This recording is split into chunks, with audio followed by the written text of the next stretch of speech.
Hello everyone, you are welcome to Anchor Network where you get reliable and authentic news that are so crucial to you. I say big thank you to everyone who has been part of this channel and who has taken time to subscribe. And if you are yet to subscribe, I say please click the red subscribe button and also the bell icon. The bell icon will allow you to get notified anytime we publish any news. Presidency rejects UN assessments of insecurity in Nigeria.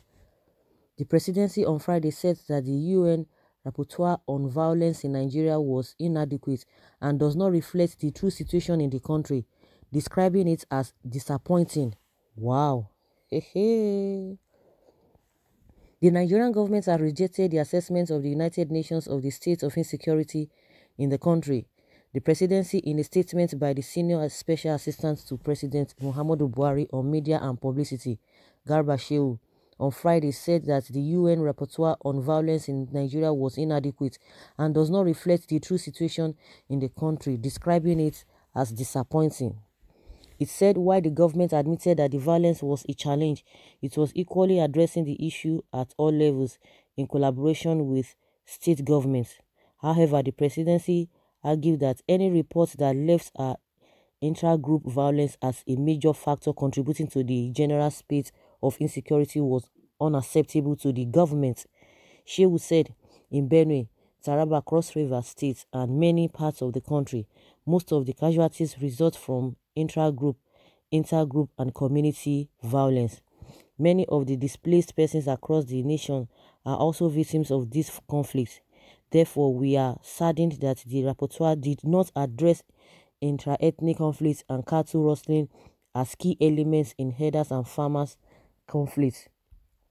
The rapporteur, Agnes Kalamad, in one report this month, said Nigeria is a pressure cooker of conflicts, warning that it poses serious danger to the rest of West Africa. Aside from widespread killings by Boko Haram, she touched on raging banditry, killings by herdsmen over rights of access to farmlands, kidnapping and alleged increasing human rights abuses by Nigerian security forces. Kalama said the lack of accountability is on such a scale that pretending this is nothing short of a crisis with a major mistake. If ignored, its ripple effect will spread in the sub-region given the country's important role on the continent. Are we surprised that they are rejecting the assessment of insecurity in Nigeria, that the presidency is rejecting it? It's not a surprising thing because even the vice president went to the US and said the situation on ground in Nigeria is not the way people are portraying it. It's not as bad as that, and everybody came out for him. They will never accept that. That is just what, because once you are failing, everybody telling them the truth. These are the same thing that Omoyele Sowore is talking about. These are the things that Nnamdi Kanu has said. And yet, they said it is not so. Other people will say it. They will say it is PDP. If any group, even external body, talks about what is happening in this government, they will tell you, oh, it is PDP that is sponsoring them. Oh, because they are this, because they are that. They never accept their mistake. They never accept anything. Everything is good and fine. With what we are seeing, with what we are experiencing, these guys are saying it is not reflecting the situation on ground with all this banditry here and there. But the only thing they will be doing is to be negotiating with the bandits to be giving them amnesty. In one of the northern states now, about 27 bandits, suspected bandits, have been given amnesty.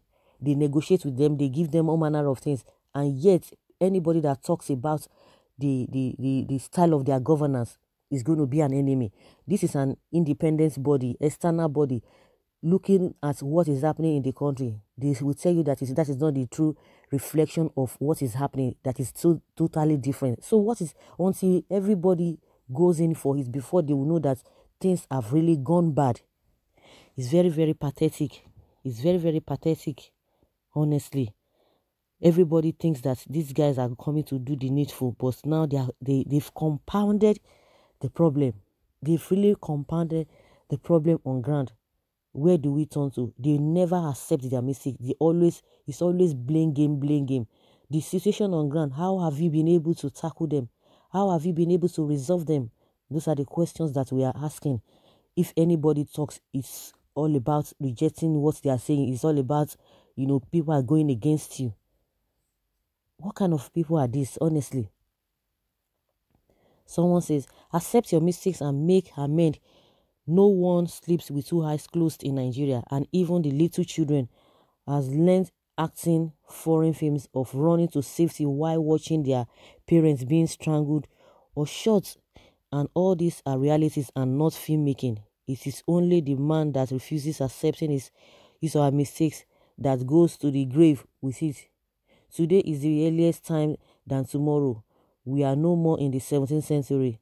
This country is so monotonous in almost everything, and this is because they have never accepted their own or the mistakes of their forefathers. Oh, whoa. Somebody says, you think our PMB don't know what he's doing? They are the one behind all this killing. So that if UN should come into the situation, the truth will be out. Our president is the only problem we have in Nigeria. UN should deal with Nigeria for not expecting their fault. Buhari should go and defend himself should go and defend himself before UN. They will never accept this mistake. They will never accept it. They will just say they are doing the right thing. They will still tell you, oh, the economy is this, the economy is booming, the economy is picking up. But what do we have on ground? Hunger. Hunger, that is what we have on ground. Poverty, that is what we have on ground. People retrogressing, that is what we have on ground. Just like what people are saying now, we don't even have a middle class again. It's either super, super, super rich and super, super, super, super poor. It's just between people high there and people below. There is nothing like an average person. There is nothing like a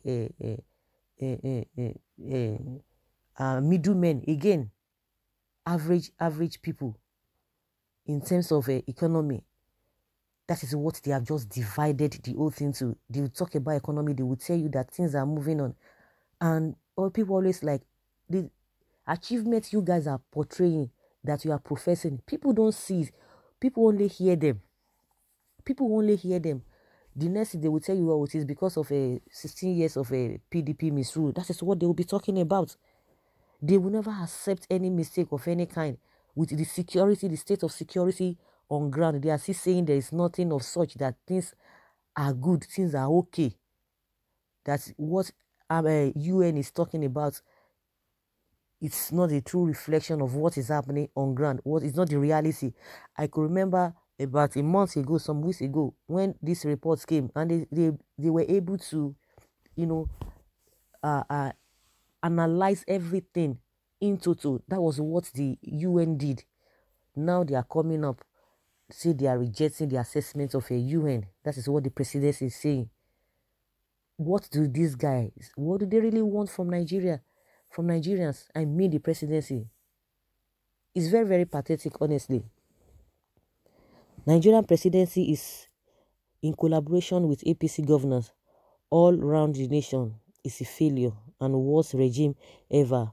Someone says, I was born high killing elders, killing kidnappers. Strange all this everywhere. According to the word of God, that when righteous is in governance, the nation rejoices, but when evil refuses, the nation mourns. So God interventions, I plead, because it's beyond citizens being slaves in their father's land, and they are busy boasting that Nigerians can't stand them despite the reasons they commit or the treason they commit daily. But one day, David of the oldies will rise against Goliath of our time.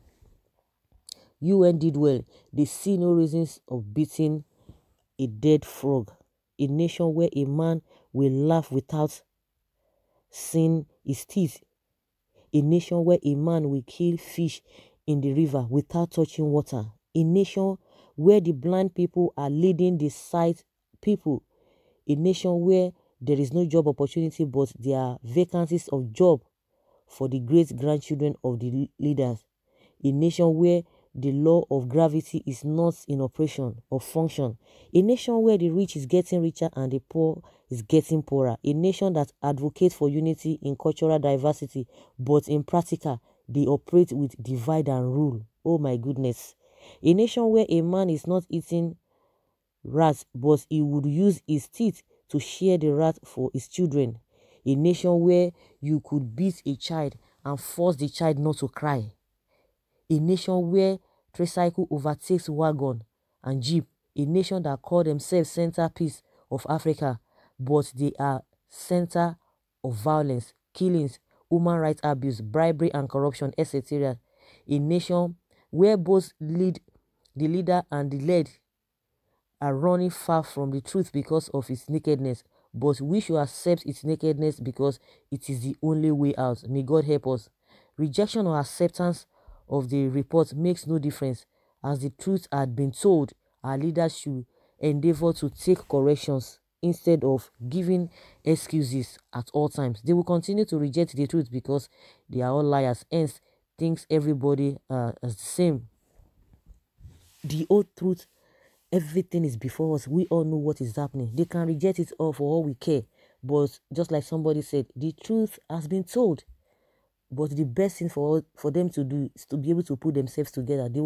Because of the failure, they are just trying to put a bold face, rejecting it, and what is before everybody. Everybody can see it. Everybody can see it.